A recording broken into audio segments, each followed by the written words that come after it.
Hello అండి, welcome back to our channel. నేను మీ అశ్విని. ఈరోజు మన వీడియో వచ్చేసి మరమరాలతో హెల్దీగా టేస్టీగా ఒక మంచి స్నాక్ కమ్ బ్రేక్ఫాస్ట్ రెసిపీ ఎలా చేసుకోవాలో చూపిస్తాను. చాలా బాగుంటుంది. అప్పటికప్పుడు చేసి పెట్టచ్చు. ఇంటికి ఎవరైనా గెస్ట్లు వచ్చినా సరే పిల్లలు కూడా చాలా ఇష్టంగా తింటారు. ఒక్కసారి మీరు కూడా ట్రై చేసి చూడండి. కేవలం 10 నిమిషాల్లోపే ఈ స్నాక్ని ప్రిపేర్ చేయొచ్చు. ముందుగా అయితే ఈ స్నాక్ కోసం మరమరాలు తీసుకున్నాను. నేనైతే ఒక 2 కప్పుల దాకా తీసుకున్నాను. పెద్ద కప్పుతో ఫుల్ కప్పులు 2 తీసుకున్నాను. చక్కగా వీటిలో కొంచెం నీళ్లు వేసుకొని వీటిని ముందుగా ఒక్క 30 సెకండ్ల పాటు వాటర్లో ఉంచుకోవాలి. తర్వాత కడిగేసి వాటర్ మొత్తాన్ని పిండేసి ఒక బౌల్లోకి తీసుకోండి. మీరు ఇంకా కావాలంటే క్వాంటిటీ ఎక్కువైనా తీసుకోవచ్చు. మరమరాల క్వాంటిటీ కొంచెం ఎక్కువ వడలు ప్రిపేర్ చేసుకోవాలి అనుకుంటే కొంచెం క్వాంటిటీ ఎక్కువ తీసుకోండి. చక్కగా వీటిని ముందుగా ఇలా వాటర్లో వేసుకొని ఒక 30 సెకండ్ల పాటు అలా నానబెట్టుకొని తర్వాత వాటర్ మొత్తాన్ని పిండేసి ఒక బౌల్లోకి తీసుకోండి. ఇలా మొత్తంగా నేను నానబెట్టిన మరమరాలన్నింటినీ వాటర్లోంచి తీసి పిండేసి ఒక బౌల్లోకి తీసుకుంటున్నాను. మా సైడ్ అయితే వీటిని మరమరాలు ఆర్ బొరుగులు అంటారు. మీ సైడ్ ఏమంటారో కామెంట్ చేయండి. అండ్ మరమరాలు మరీ ఎక్కువగా కూడా నానబెట్టకండి. వాటర్ కంటెంట్ చాలా తక్కువ ఉండాలి. అప్పుడే మనకి ఆయిల్ కూడా పీల్చకుండా ఉంటుంది స్నాక్ రెసిపీ.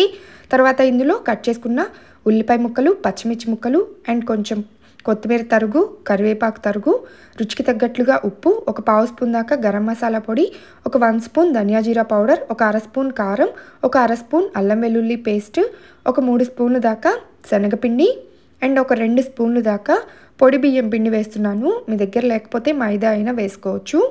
ఇలా బియ్యం పిండి వేసుకోవటం వల్ల ఈ స్నాక్ రెసిపీ క్రిస్పీగా టేస్టీగా ఉంటుంది.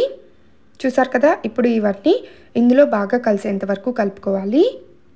వాటర్ మాత్రం అస్సలు వేయకండి. ముందుగా ఇవన్నీ మరమరాలకి బాగా పట్టిన తర్వాత అవసరమైతే 1 స్పూన్ లేదా 1.5 స్పూన్ దాకా వాటర్ వేసుకొని ముద్దలాగా అయ్యేంత వరకు కలుపుకోండి.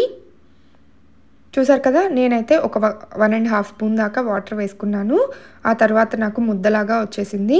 ఎక్కువ మనకి వాటర్ కంటెంట్ ఉంటే స్నాక్ రెసిపీ ఆయిల్ పీల్చుకుంటుంది. సో ఇది మనకి గట్టిగా కలుపుకోవాలి. అప్పుడే ఆయిల్ పీల్చదు, చాలా టేస్టీగా క్రిస్పీగా ఉంటాయి ఈ వడలు. చూసారు కదా, ఇలా కలుపుకున్న తర్వాత పిండిని గట్టిగా ముద్దలాగా తీసుకొని వడల్లాగా ప్రిపేర్ చేసుకుంటున్నాను. నేను కొంచెం పెద్ద సైజులో వడల్ని ప్రిపేర్ చేస్తున్నాను. మీరు కావాలంటే చాలా చిన్న చిన్న వడలనైనా చేసుకోవచ్చు, మీడియం సైజులో అయినా చేసుకోవచ్చు. ఇంతకుముందు నేను ఆల్రెడీ ఇలాంటి వీడియో ఒకటి పోస్ట్ చేశాను. అందులో అయితే నేను చిన్న చిన్న వడలు చేశాను. ఇప్పుడు మాత్రం కొంచెం పెద్ద సైజు వడలు చేద్దాము, బాగుంటాయి అని చెప్పేసి ఇలా పెద్ద సైజు వడలు అయితే ప్రిపేర్ చేసుకున్నాను. తర్వాత వీటిని ఆయిల్లో వేసి డీప్ ఫ్రై చేస్తున్నాను.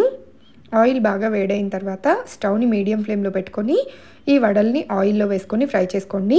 ఆయిల్లో వేయటం మాకు ఇష్టం లేదు అనుకుంటే జస్ట్ ఒక ప్యాన్లో కొంచెం ఆయిల్ వేసుకొని లైట్గా 2 వైపులా కాల్చుకొని తీసుకున్నా సరే చాలా బాగుంటాయి.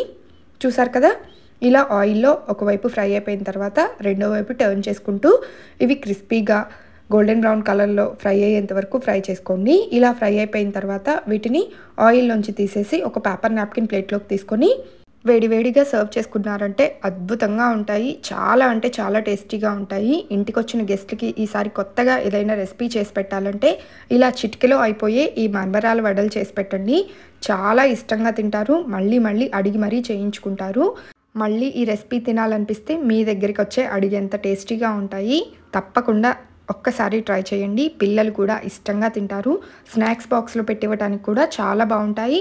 అండ్ చాలా తేలిగ్గా, తక్కువ ఖర్చులో, ఎక్కువ రుచిగా, సింపుల్గా అయిపోయే ఒక మంచి స్నాక్ రెసిపీ. బ్రేక్ఫాస్ట్గా అయినా తీసుకోవచ్చు. వీటిని తప్పకుండా ట్రై చేయండి. నేనైతే టొమాటో సాస్తో తీసుకున్నాను. వీటికి మీరు ఎలాంటి చట్నీ, సైడ్ డిష్ ఏమీ లేకపోయినా సరే ఇలానే ఉత్తిగా తిన్నా సరే చాలా బాగుంటాయి. లేదా మీరు ఈ వడల్ని పెరుగుతో కూడా నంచుకొని తినచ్చు. చాలా చాలా టేస్టీగా ఉంటాయి. తప్పకుండా ట్రై చేయండి. ఈ మరమరాల వడలు మీకు నచ్చితే లైక్ చేసి షేర్ చేయండి. ఇలాంటి మరెన్నో రెసిపీస్ కోసం వెంటనే నా ఛానల్ని సబ్స్క్రైబ్ చేసుకోండి. Thank you for watching friends. Bye bye.